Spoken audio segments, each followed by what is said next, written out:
All right, so how exactly does climate change impact the US? This new report from the EPA has all the answers, and don't worry, I read it so you don't have to.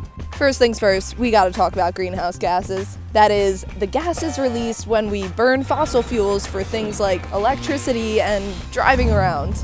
Right now, the Earth's atmosphere has higher concentrations of greenhouse gases than it did at any other point in human history.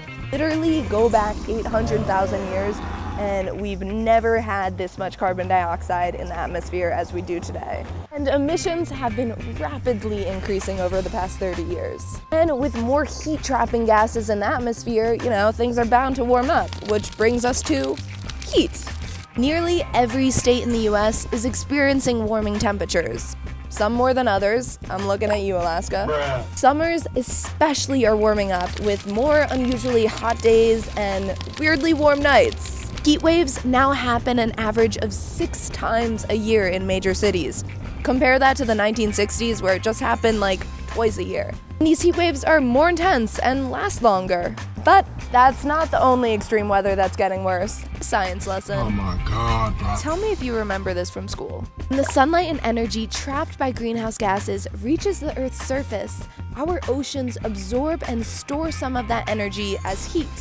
Actually, more than 90% of that excess heat from greenhouse gases is being absorbed by the oceans. As our emissions have increased, see part 1, our oceans are working overtime to absorb more heat. Sea surface temperatures, that is, the water on the top of the ocean, have been warming the fastest. The warmer water is like high-octane fuel for hurricanes and can make them stronger faster. Warmer waters also means more evaporation over the ocean, which can bring more heavy rain and snow. And just like we have heat waves on land, there are also marine heat waves in the ocean.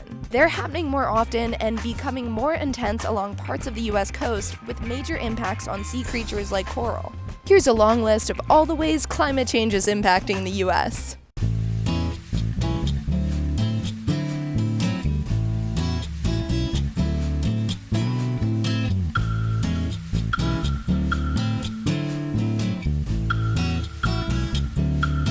Good news is, this doesn't have to be your future.